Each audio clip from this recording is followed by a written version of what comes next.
नमस्कार, स्वागत है आपका इटीना स्वदेश पर। मैं हूं पूजा त्रिपाठी और आप देख रहे हैं मिड कैप मसाला। और इस शो में हम फोकस करेंगे मिड कैप स्टॉक्स पर, क्योंकि आज हम देख रहे हैं कि इंडाइसेस में तो कमजोरी है, फ्रंट आई इंडाइसेस में, लेकिन मिड कैप और स्मॉल कैप इस माहौल में भी मजबूती के साथ कारोबार कर रहे हैं। तो मिड कैप में ऐसे कौन से स्टॉक्स हैं जहां पर कि आपको नजर रखनी है, इस पर हम आगे फोकस करेंगे। लेकिन निश्चित स्तरों से देखिए, निफ्टी में इस वक्त काफी अच्छी रिकवरी देखने को मिल रही है। 100 अंक टूट चुका था निफ्टी, लेकिन वहां से करीब करीब निचले स्तरों से अगर देखेंगे तो 100 अंकों की रिकवरी भी आ चुकी है निफ्टी में। और वापस से जो अपने अहम सपोर्ट लेवल्स जिसकी कि हम लगातार बात कर रहे थे, उसके पास कारोबार कर रहा है निफ्टी। बैंक निफ्टी हालांकि अभी भी कमजोर है और करीब 250 अंकों की कमजोरी यहां पर देखने को मिल रही है। तो बैंक निफ्टी से सपोर्ट नहीं मिल पा रहा है निफ्टी को। अदरवाइज काफी शानदार यहां पर रिकवरी इस वक्त देखने को मिल रही है निफ्टी में। बाकी अगर मार्केट पर नजर डालेंगे तो आज के टॉप गेनर्स में हम देख रहे हैं कि कोल इंडिया करीब 2% ऊपर है। Cipla, Adani ports, Adani, Apollo hospital और HUL, ये स्टॉक्स मजबूती के साथ कारोबार कर रहे हैं। और Bajaj finance, Grasim, ICICI bank, HDFC bank और टाइटन, ये स्टॉक हल्की कमजोरी के साथ आज ट्रेड कर रहे हैं। एडवांस डिक्लाइन रेशियो भी अगर हम देखेंगे तो बराबरी का ही है। अगर हर एक गिरने वाले शेयर के सामने एक शेयर कमजोरी के साथ कारोबार कर रहा है। इसके अलावा अब फार्मा में काफी अच्छा रुझान है। आज अब इंडेक्स 1% ऊपर आ चुका है। इसके अलावा मिड कैप और स्मॉल कैप इंडेक्स में भी काफी अच्छी तेजी देखने को मिल रही है। और IT शेयरों से भी हम देख रहे हैं काफी अच्छा सपोर्ट है। IT, FMCG, सरकारी बैंकों से हम देख रहे हैं कि काफी अच्छा सपोर्ट यहाँ पर देखने को मिल रहा है। तो मेटल को छोड़ दे, मेटल, ऑटो और बैंक को छोड़ दे, तो बाकी सभी सेक्टरल इंडेक्स अच्छी मजबूती के साथ कारोबार कर रहे हैं।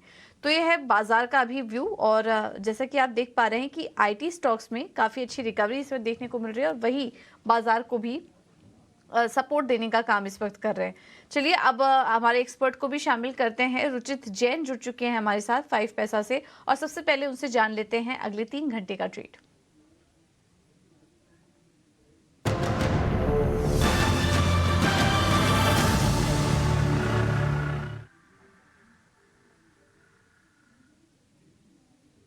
रुचित, बहुत बहुत स्वागत है आपका शो पर। क्या सलाह देंगे मार्केट पर, और इसके अलावा ट्रेड कहाँ देख रहे हैं? जी वेरी गुड आफ्टरनून। वेल, आज की सेशन काफी इंटरेस्टिंग रही है सुबह का फर्स्ट हाफ, क्योंकि हम देखिए तो 19,600 जहाँ पे सभी की नजरें टिकी थी, वो 61.8% रिट्रेसमेंट सपोर्ट पिछले 2 दिन से 19,600 तोड़ नहीं रहा था। वो आज मॉर्निंग में ब्रेक हुआ, लेकिन लेवल्स पे भी ज्यादा सस्टेन नहीं रह पाया और फिर से हमने एक अच्छी रिकवरी नीचे से मार्केट्स में होते हुए देखी। और अभी आप ऑप्शंस का डेटा देखेंगे तो 19,600 के पुट में काफी अच्छी राइटिंग वहां पे हुई है। तो जब पुट राइटिंग हुई है तो वो इंडिकेशंस है कि यहाँ पे डाउनसाइड लिमिटेड रहेगा और यहाँ से एक रिकवरी के चांसेस ज्यादा है। सो मेरे हिसाब से मार्केट्स में पॉजिटिव बायस से ही फिलहाल ट्रेड करें। करंट लेवल्स पे भी निफ्टी में खरीदारी करके चल सकते हैं। आज का लो जो है 19,550, वो स्टॉप लॉस रहेगा। वो लो टूटता है तो ही मार्केट्स पे व्यू नेगेटिव रहेगा, अदरवाइज रिकवरी के चांसेस ज्यादा है, जिसमें 19,750 इनिशियल लेवल्स रहेंगे जो एक्सपेक्ट करने चाहिए, 19,750 से 800 की रेंज।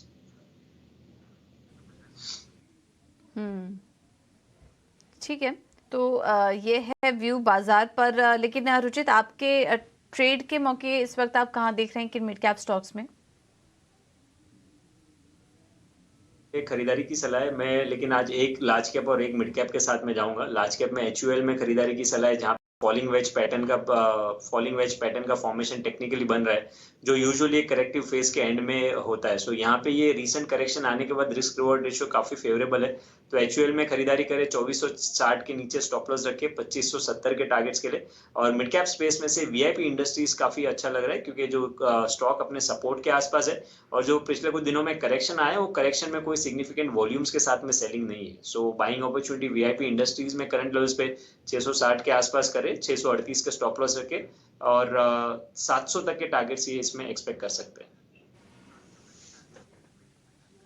ठीक है, VIP इंडस्ट्रीज में 700 तक के टारगेट। और दूसरा जो कॉल है वो लार्ज कैप स्टॉक पर है, HUL, यहाँ पर खरीदारी करके चलिए। इस वक्त देखिए करीब करीब 1% ऊपर है। 2570 के लक्ष्य के लिए आप यहाँ पर नजर रख सकते हैं। तो एक मिड कैप और उसी के साथ ही साथ एक लार्ज कैप स्टॉक है रुचित की तरफ से। आगे बढ़ेंगे और मिड कैप में कहाँ पर इस वक्त बड़ा एक्शन दिख रहा है, एक एक करके आपके सामने वो रखेंगे। और इस वक्त हम देख रहे हैं कि एचएलई ग्लास कोट यहाँ पर शानदार तेजी है। 13% तक चल चुका था ये स्टॉक, आज भी करीब 10, अभी भी 10% ऊपर ही कारोबार कर रहा है। फंड एक्शन हुआ था इधर, डीएसपी म्यूचुअल फंड की तरफ से खरीदारी हुई 3.5% स्टेक की। उसके बाद हम देख रहे हैं कि स्टॉक में शानदार तेजी है। इसके अलावा आज हम देख रहे हैं पावर फाइनेंस कंपनियों में भी तेजी है। आरईसी भी ऊपर है, फाइनेंस प्रोजेक्ट के लिए पीएनबी के साथ करार कर लिया है, उसके चलते आरईसी भाग रहा है। और पीएफसी में भी अच्छा रुझान है, करीब 2 से 3% की मजबूती पीएफसी में भी आज देखने को मिल रही है। सेनको गोल्ड, ये हाल ही की लिस्टेड कंपनी है, अभी जुलाई में कंपनी की लिस्टिंग हुई थी और अब ये ब्रोकरेज हाउस के भी रडार पर आ चुका है ये शेयर। एम्बिट कैपिटल ने कवरेज शुरू की है खरीदारी की राय के साथ और लक्ष्य देख रहे हैं 730 रुपए प्रति शेयर का। सेनको गोल्ड में देखेंगे हम तो काफी अच्छी लिस्टिंग भी हुई थी और अभी भी आज देखिए 14% ऊपर कारोबार कर रहा है। इसके टेक्निकल चार्ट्स तो अवेलेबल नहीं होंगे तो रुचित तो नहीं सलाह दे पाएंगे कि क्या करे, लेकिन स्टॉक पर हम फंडामेंटल व्यू आगे लेने की कोशिश करेंगे सेनको गोल्ड पर। फिलहाल ये तीनों स्टॉक्स हैं जो कि अच्छी मजबूती के साथ धमाकेदार एक्शन यहाँ पर देखने को मिल रहा है। पीएफसी भी देखिए आपके स्क्रीन पर नीचे चल रहा होगा, 8% ऊपर आ चुका है ये स्टॉक। रुचित, ये पावर फाइनेंस कंपनियों पर सलाह दीजिए। इनफैक्ट हम तो देख रहे हैं पूरा का पूरा पावर सेक्टर इस बीच काफी चला है पूरा सितंबर महीने में। आज आरईसी पीएफसी ऊपर है, आरईसी में करीब 3 से 4% की तेजी है, 6% की तेजी है और पीएफसी भी करीब 8% ऊपर है। लगातार एक तेजी बनी हुई है। अभी भी क्या आप मौके देख रहे हैं एंट्री लेने के लिए? स्ट्रेंथ तो काफी है। हम चाहे आरईसी देखे, पीएफसी देखे, दोनों में जो करेक्शंस भी आए थे छोटे मोटे, उनमें कुछ वॉल्यूम्स के साथ में सेलिंग नहीं हुई है। और जब ये स्टॉक में प्राइस अप मूव आ रहे हैं तो बहुत अच्छे वॉल्यूम्स के साथ में प्राइस अप मूव आ रहा है। लेकिन जो स्टॉप लॉसेज अभी फ्रेश एंट्री के लिए वो काफी दूर रहेंगे स्टॉप लॉस स्टॉक में। तो मैं बाय एंड डिप्स की रणनीति रखने की सलाह दूंगा। कोई भी इनकेस आगे चल के 1-2 दिनों में अगर कोई डिप मिलते है तो डिप में स्टॉक में खरीदारी के मौके ढूंढे। और लेकिन ये अगर कोई एग्जिस्टिंग पोजिशंस है तो ये ट्रेंड को राइड करे और एग्जिस्टिंग पोजिशंस में बिल्कुल बने रहे। है सलाह पीएफसी आरईसी पर। आगे कुछ और भी स्टॉक्स पर चर्चा करेंगे। काफी सारे स्टॉक्स इस पर रडार पर आ रहे हैं जहां पर कि पिछले कुछ मिनटों में अच्छी बाइंग नजर आ रही है मिड कैप स्पेस में, उनसे आते हैं बाजार पर। और कुछ स्टॉक्स जो हम शो की शुरुआत में हाईलाइट कर रहे थे, काफी शानदार तेजी वहां पर देखने को मिल रही है। इसमें एचएलई ग्लास कोट, आज स्टॉक में भी शानदार तेजी है, करीब 13% तक की स्टॉक का उछाल इस स्टॉक में देखने को मिला। फंड एक्शन हुआ है, डीएसपी म्यूचुअल फंड की तरफ से 3.5% हिस्सेदारी खरीदी गई है कंपनी में, जिसके चलते स्टॉक में आज तेजी है। रुचित, क्या व्यू बन रहा है आपका स्टॉक पर? टेक्निकली तो स्ट्रक्चर इतना स्ट्रांग नहीं है। कल के सेशन में इक्वली नो नेगेटिव सेलिंग हमने देखी थी और आज फिर से पुल बैक मूव है। लेकिन जो 600-610 ये काफी इंपॉर्टेंट हर्डल है स्टॉक के लिए जो अब तक क्रॉस नहीं हुआ है। सो मेरे हिसाब से जब तक वो 600 के ऊपर नहीं निकलता है तब तक नो टेक्निकल स्ट्रक्चर इतने ज्यादा पॉजिटिव नहीं नजर आ रहे हैं। ठीक है, तो टेक्निकल स्ट्रक्चर इतना पॉजिटिव नहीं है। अगर किसी के पास है तो आप चाहें तो मुनाफा बुक करके जा सकते हैं। गोल्ड फाइनेंस कंपनियों में भी हम देख रहे हैं कि अच्छी बाइंग नजर आ रही है। मनप्पुरम फाइनेंस ऊपर है और मुथूट फाइनेंस भी हल्की मजबूती के साथ इस वक्त कारोबार कर रहा है। तो निचले स्तरों से अच्छी रिकवरी इस वक्त देखने को मिल रही है इन दोनों ही स्टॉक्स में। स्पेशली हाईलाइट करेंगे यहाँ पर मनप्पुरम फाइनेंस के स्टॉक को, जो कि इस वक्त 4.5% ऊपर अब आ चुका है दिन के ऊपरी स्तर पर। मनप्पुरम फाइनेंस में क्या कोई ट्रेड देख रहे हैं आप रुचित? यहाँ पे पोजिशनली एक रिकवरी एक्सपेक्ट की जा सकती है। स्टॉक अपने 100 EMA के आसपास एक अच्छा सपोर्ट बेस 135 के आसपास बनाया है और वॉल्यूम्स भी कल के सेशन में भी अच्छे थे। आज के ट्रेडिंग सेशन में भी अच्छे वॉल्यूम्स हुए, तो पुल बैक मूव एक्सपेक्ट कर सकते हैं 155 तक। तो करंट लेवल्स पे अगर नो स्टॉक में ट्रेडिंग पर्सपेक्टिव से देखना है तो खरीदारी की जा सकती है। 140 के नीचे स्टॉप लॉस रख के 154-155 तक के टारगेट सकते हैं।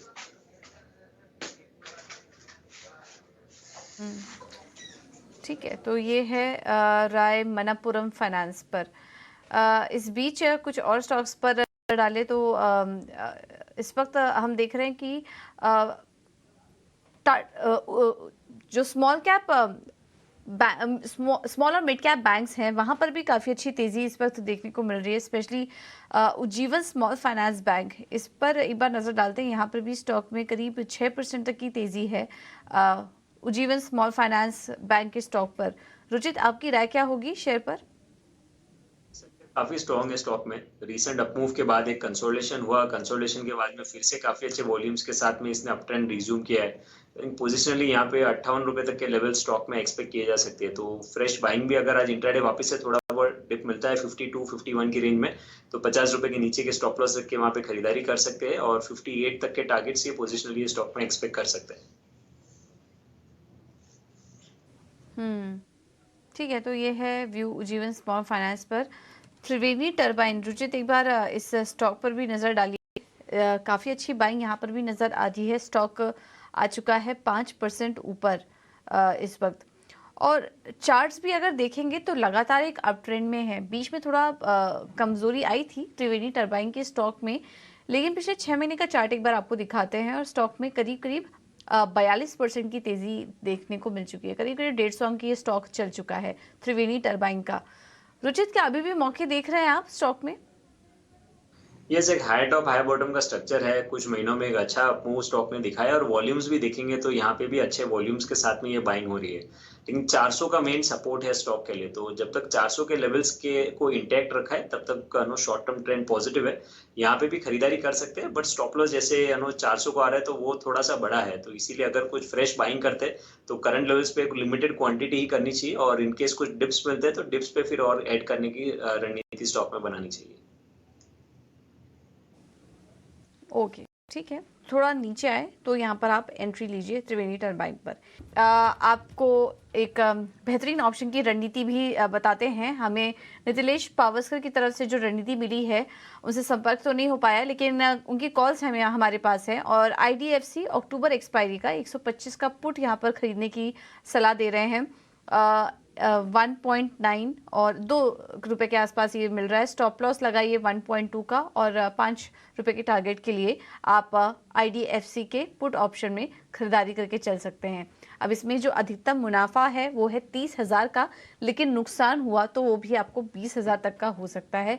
ये भी एक अपडेट आपके लिए। तो दोनों साइड का रिस्क और रिवॉर्ड आपको बता दिया, उससे आप यहाँ पर नजर रखिए। IDFC इस पर अगर देखें तो करीब 1.5% ऊपर 130 के आसपास कारोबार कर रहा है, और ऐसे में 125 का पुट खरीदने की राय अक्टूबर सीरीज की। चलिए अब आगे बढ़ेंगे। ये तो हुई ऑप्शन की रणनीति, लेकिन इसके अलावा भी काफ़ी सारे स्टॉक्स में खबरों के चलते एक्शन दिखाई दे रहा है। इसमें एक बार ग्लेनमार्क फार्मा पर नज़र डालते हैं।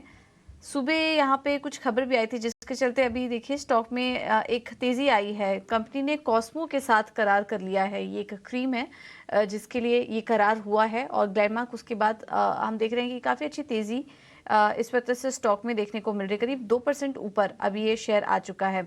रुचित, वैसे तो काफ़ी टूटा है, और पिछले 5 दिनों का अगर हम ट्रेंड देखें तो 11% की गिरावट यहाँ पर देखने को मिल चुकी है, लेकिन 6 महीने का चार्ट भी हम आपको दिखा रहे हैं, चला भी काफ़ी है ये स्टॉक। तो अभी ये जो हल्की वीकनेस आई है ग्लेनमार्क में, क्या खरीदारी के मौके हैं?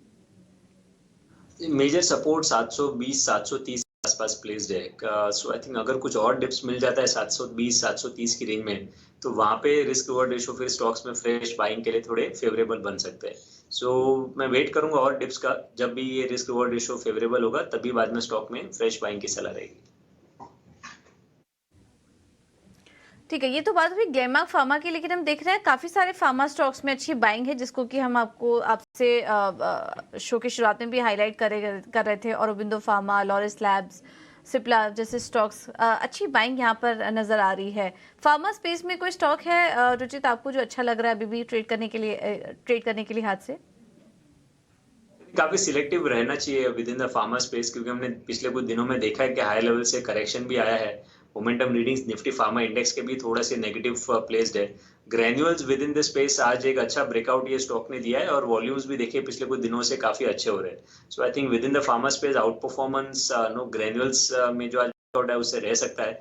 तो अगर 345-340 की रेंज में अगर आज थोड़ा इंटरनेट डिप मिलता है तो ग्रैन्युल्स में खरीदारी कर सकते हैं।